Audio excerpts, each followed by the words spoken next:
So our final speaker this morning is Dr. Patty Champ, and Patty is with the Rocky Mountain Research Station located in Fort Collins, Colorado. Her main area of research in the past 15 or so years she's been working for the Forest Service has been non-market valuation.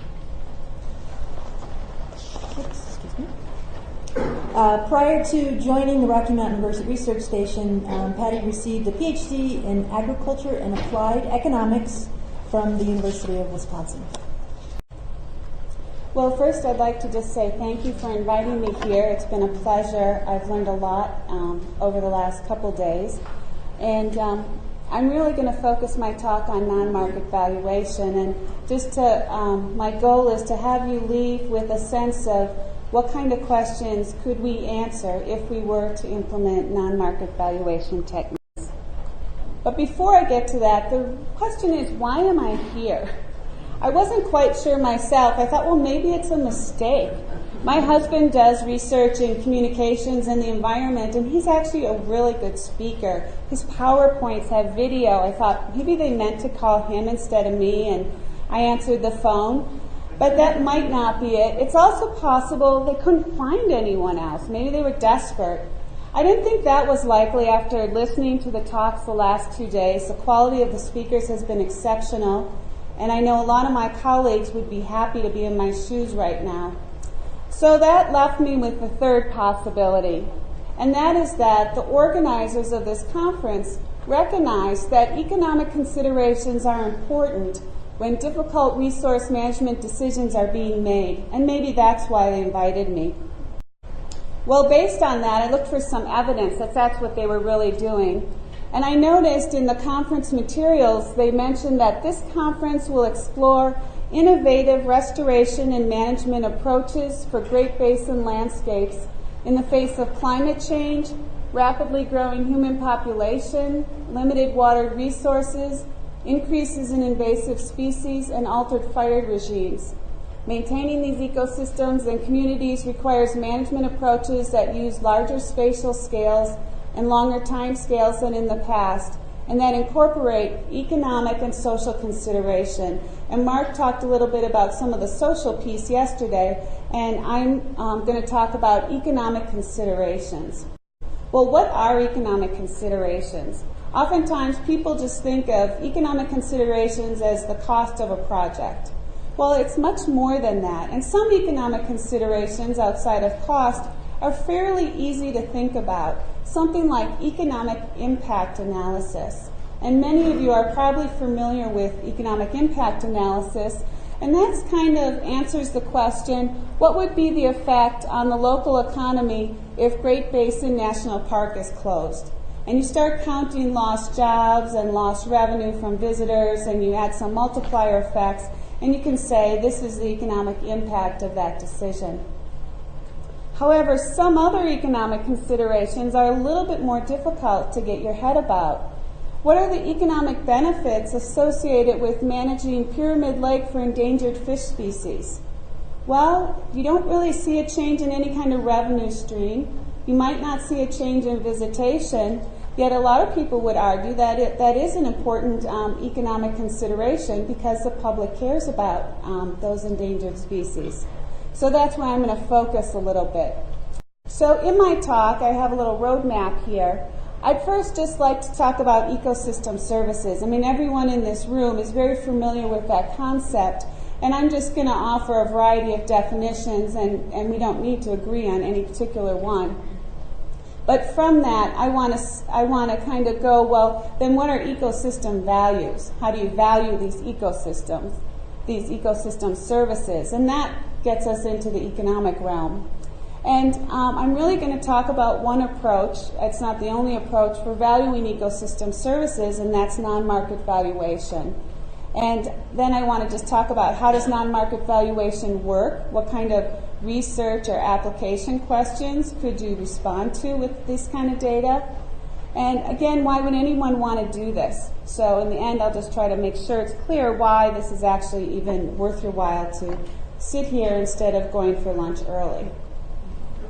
So ecosystem services, you can pick a definition. I just chose 3. I chose Brown, Bergstrom, and Loomis have a really nice article that provides a great framework for thinking about ecosystem services and ecosystem values.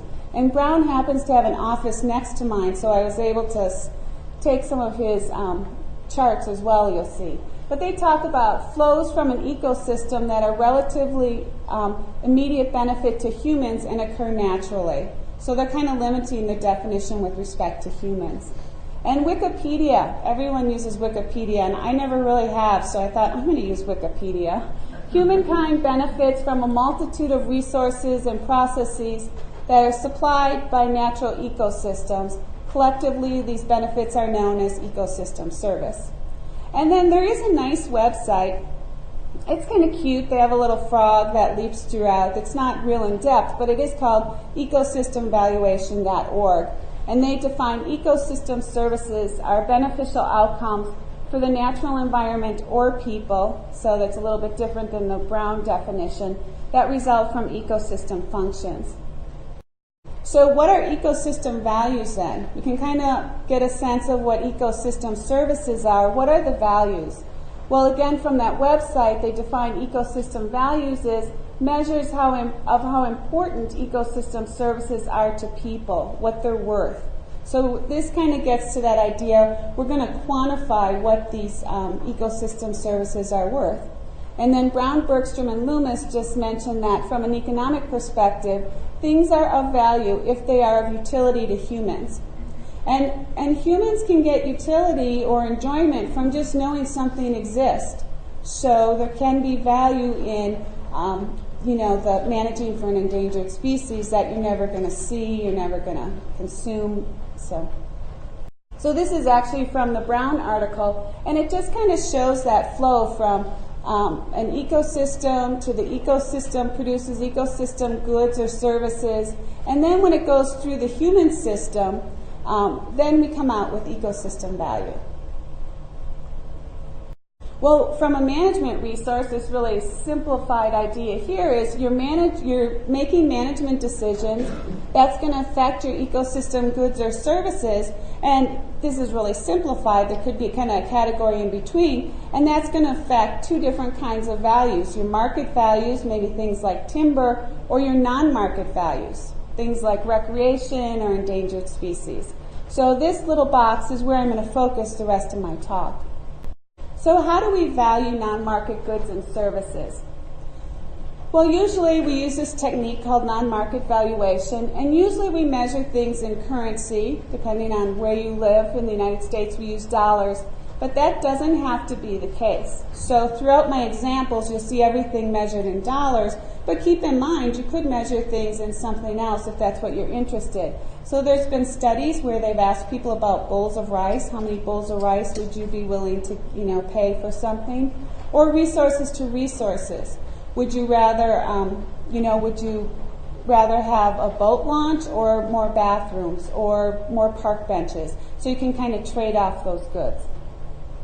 But in non-market valuation, there's 2 approaches. And the reason I'm specifying this isn't because there's a test later, but because I think a lot of people really focus on the second one, and they don't realize that we have different kinds of approaches and that it's not all the same. And the reason I even have come to think this way is years ago, the Forest Service has people come in, maybe some of you have participated, and they train people on using InPlan to do economic impact analysis and some other tools they have. So for a very short period of time, they used to invite me to come in and talk about non-market valuation. And one day a guy in the audience raises his hand and he says, "These are just made-up numbers. Why are you here talking about this? We don't have to do this. This is dumb." And I said, well, okay. But the interesting thing is I happen to have kept track of that person, and he is now valuing everything. So he's had a change of heart over time, but I realized, it wasn't that the guy was not smart, because he's clearly very bright. It's just that he wasn't well informed, and so I want to kind of get that message across. But the revealed preference techniques, those are techniques we use where we take information from market data to infer the value of a non-market good. And this is really not very controversial. And I'll talk to you about some of the techniques, and I'll show you the results of some of the work we've done. Now, the stated preference techniques, this is where everybody thinks all non-market is stated preferences, and this is where there might not be any clues in market data. So we have to ask people directly, what are you willing to pay for some good or service? And that is a bit more controversial, but it's on fairly solid ground. There were a lot of lawsuits involving natural resource damage assessments, and at one point during the Exxon event, they had put together a panel of Nobel laureates in economics to really look at these methods and make the case that yes, these, if we follow things and we do these techniques properly, then these data are appropriate for use in a natural resource damage assessment. So the first revealed technique I want to tell you about is called the hedonic price method. And often with this, we're interested in, there's all sorts, we're looking at home sales data oftentimes, or a market for housing is often where we look at. And we want to know about one particular thing there. So we might want to know about proximity, for example, to a national forest. Is that a good thing or a bad thing? Does that affect your home sales price? So we control for all the other attributes of the house that you know about, square footage and the neighborhood, and maybe some information about where it's located relative to the interstate, those sorts of things. And then we can tease out, well, living close to the national forest increases your home value by, X dollars. So that's what we did in Colorado Springs. The question was, what effect does wildfire risk have on home sales prices in Colorado Springs, Colorado, before and after an information campaign? And with their campaign, what they did was they set up a website where every single parcel, you could click on it to see what your wildfire risk rating was. So if you're buying a house, selling a house, or if you're just interested in your neighbor's house, you could click and see where they were. So before the campaign, we found that on average, a home with an extreme risk rating sold for $20,000 more. So that's about 8%, because I think the average price was like $240,000 at that time, than a house with a low rating. And then after the information campaign, we saw that risk premium come down quite a bit to $5,400. Now, it wasn't that people were seeking out, I just want to live in a house that might burn up any moment. The really thing they were going for was topography. And with these data, we were able to sort out that story and say, yeah, people still like living on a ridge, but they really don't like having wood roofs and flammable siding anymore. So that's just an example of that method and what we could answer with that. The travel cost method is another one where we're taking market information and inferring a value, and it's usually used with recreational values. So I did a study recently that was, the question was, what are the economic benefits of elk viewing at Jewel Meadows Wildlife Area in Oregon? And this area was actually set up not so much for wildlife viewing, but it was set up to keep some of the elk off of proximate agricultural lands. So what we found out was the mean per day access value was $369, meaning on average if someone goes to that place and views elk, they got $369 worth of value out of that. And then we had some count data, and things get a little tricky if someone makes a trip for some reason other than just viewing the elk, if they were doing something else along the way. So we had to control for that because then that value is not quite right. But the bottom line was that we found out that the total access value, so the benefit to society of being able to view these elk, and I haven't really been there, but my colleague who's in Oregon who kind of set this up was saying, if you go there, you will see elk, was $6.5 million. And the operating budget is only $200,000. And again, this place is really operated for to reduce damage to agricultural lands, so it was nice for them to know they do provide this huge societal benefit. So two other techniques I'll go over real quickly are the damage cost method and defensive behavior. Well, damage cost is just how much do you spend when something happens. So we actually have a study we're working on now about how did exposure to smoke from the 2003 California wildfires affect mortality. And remember, we're talking about smoke exposure, so we're not talking about any kinds of accidents or something like that. And what we found was that one fatality is worth between $2 and $6 million. And this is really offends people sometimes that we do value human lives, but I didn't do that. Those are kind of numbers EPA uses. It's called the value of a statistical life. And people argue about those numbers as well. But what we did was we very carefully looked at mortality data. We used air quality data to try to find out what, the excess numbers of deaths that were related to things that would be caused by wildfire smoke exposure. And there were 38 excess deaths. So that means that that would be about 76 to $228 million. And that's kind of interesting to know. If you think something like treatments, thinning or prescribed burning is going to make a substantial reduction in smoke, this is also a benefit of doing that, is that you're reducing mortality. And then we're also looking at morbidity, basically cardiorespiratory disease. And that's a work in progress, so we don't quite have those numbers worked out. And surprisingly, no one has really done this. I mean, I couldn't believe it, since wildfire smoke is such a big deal, that we didn't have, other people haven't done this work. But it's also really difficult to get these data, so I understand why they didn't do that part. So the other question is, well, sometimes when you have something like a wildfire event, some people don't get sick. And there's the defensive behavior method, and they use this a lot for things like avoiding exposure to arsenic. You might buy bottled water, or all sorts of health issues. So in this case, we're like, well, what about the people who didn't get sick because they know they have maybe some cardiorespiratory issue in the first place, and the steps they take to avoid being exposed? Maybe they leave, maybe they have some special filters in their home. And we were working this summer to put a survey. We thought we'd wait till October when a fire got going in California to implement after the fire, to ask people what they did to avoid the smoke exposure. And then the station fire started August 26th, and we just worked really hard, and we finished our survey instrument, and it's in the field now to just ask people about what they did to avoid exposure to smoke and ash. So now we're getting into the stated preference approaches, and these are a little bit more controversial. And the first one is contingent valuation. And oftentimes when I hear people say non-market valuation, they blend that with this idea of contingent valuation. And that is a survey-based method where we ask people directly, what is this good or this program worth to you? And we do it in a very specialized way to try to, get people to reveal to us the truth, but it's clearly more controversial. So just to highlight how these numbers could be used, oftentimes if you want to get at these existence values for things like endangered species, this is your only tool that you have. So one of the questions that was asked was, what are the likely effects of alternative patterns of Glen Canyon Dam operation? This was a study. I didn't really work on this study, but this was done in the, around 1992 or 3 or 4 or something. Well, and there are kind of 3 effects. There's the loss of hydropower.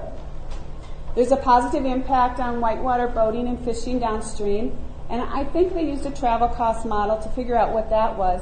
But then there would be the positive effects on passive use values due to mitigating environmental and archaeological and cultural degradations that were occurring because of how they were operating the dam. And I saw someone give a presentation last week who mentioned this project from the Park Service, and he described how the dam was being operated prior to the study as essentially flushing a toilet. So they would just let the water run down and whatever happened. So that's what he said. I don't know. So this contingent valuation was used to get at these passive use values, or the third one I mentioned. And what you see is what they found. They kind of had 3 different options for how they could operate the Glen Canyon Dam. And the numbers are huge. I mean, it was interesting because I know the folks who did the survey work, and all along the way they worked very closely with the people in the Department of Interior and with OMB to get this survey just exactly right, and everyone was fine with their methods. And then when the numbers they came out, they were like, no way, this is way too large. But what you see is even if you take those numbers and you divide them by any large number, they're still much bigger than the loss in hydropower. So the point is it at least gets your head about that this is clearly something important. This was a national sample that's important to the people of the United States, how this is managed, and that should be considered when they're making decisions. So the last stated preference approach I wanted to mention was, this has all different names. You'll hear choice experiments, conjoint, attribute-based methods. But with the contingent valuation, we ask directly about one good. With the choice experiment, what we do is we break up that good or program into a bundle of attributes. And so then what we're able to do then is find out the marginal value of each of the attributes, or we can rebundle them into some other good. So the question was, this was a very high-profile case. I didn't work on this I just stole from a journal article. But what are the welfare changes for snowmobile riders and non-riders under different snowmobile regulations in Yellowstone National Park? And these are all the attributes they looked at. And what happens is then the survey respondent chooses, well, there's this kind of experience or this one, then you can choose this one, and you go through a series of choices, and then they can back out kind of different policies and what they'd be worth to them. In this case, they broke it down by non-snowmobile riders, so that would be people who maybe go in, but then they cross-country ski or hike, and then snowmobile riders who don't own their own snowmobile, and snowmobile riders who own their own snowmobile. And the bottom line with this chart is, what this tells me is, all these policies, restrictions, working on emissions, they benefit the people who aren't snowmobile riders, and they hurt the people who own their own snowmobiles. And that's really what they kind of concluded with this study, was that the welfare losses to snowmobile riders could be offset by welfare gains to non-riders, but the net benefits really depend on the numbers. How many riders do you have, how many non-riders, and what the policy is.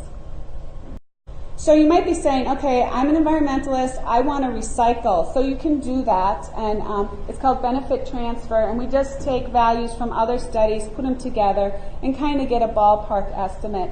And actually the Forest Service Resource Planning Act recreation values that many of you are probably familiar with, that's what they are. So you just take a number of studies, you can estimate a mean, and you can see a range.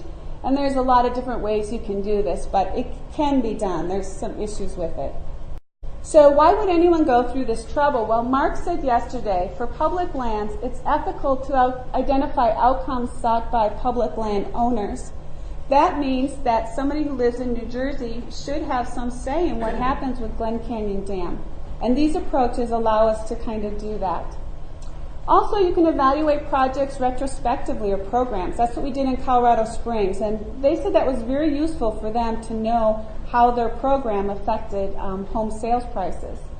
And you can also move beyond anecdotes. And that's a bit like what Mark said. Oftentimes, it seems that the person who shouts the loudest gets heard. Well, this can allow us to look at the broad population, because really they should have equal say. Or we can fully account for benefits and cost, and then just understanding the trade-offs, winners and losers, magnitudes of those losses and gains, as I illustrated with the last example from Yellowstone. Okay, so just to conclude, non-market valuation is really not going to go away. When I started working for the Forest Service 15 years ago, one of my colleagues said, it's going to die. This whole thing's going to die. CV is dead. Just find something else to work on.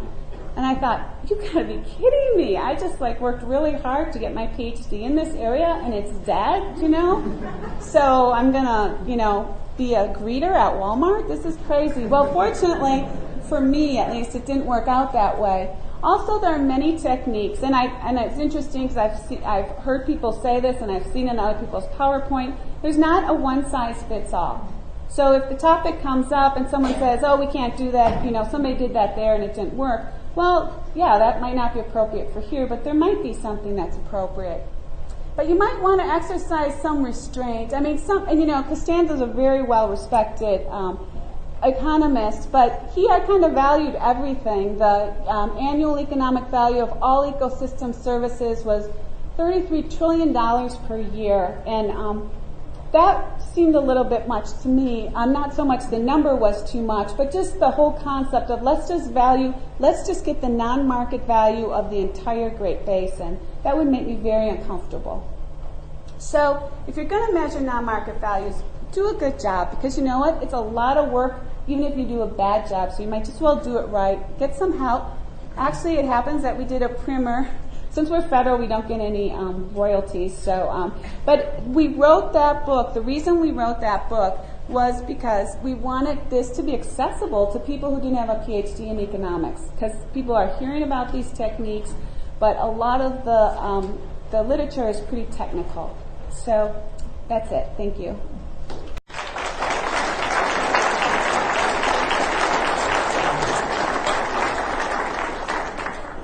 Time for questions for Patty? One of the things that really surprises me is how little cost-benefit analysis there actually is with these environmental problems in the West. For example, grass invasions and altered wildfire regimes in the West are presumably causing huge damages. Very little of it has actually been evaluated with cost-benefit analysis, and I'm really surprised. I mean, I see some of these things around national parks, but the sort of subcontinental scale analysis of what it is that it's costing in terms of lost tourist revenues, lost property values, that there needs to be kind of an integrated economic analysis of some of these environmental problems. By the way, you'd be a wonderful breeder of. You take 2 cards from me. Well, I think that does kind of vary by agencies and what's mandated. EPA does more of that. There was just actually, Bureau of Reclamation just sent out a request for proposals to measure existence values from removing a dam. So it still gets done, but you're right. I think a lot of it has to do with whether or not it's mandated. And, sometimes we need to do more than just the minimum. But, Do you see the analysis of carbon credits and some of this cost-benefit analysis in the future? For example, removing trees. How much carbon could those trees have, sequestered?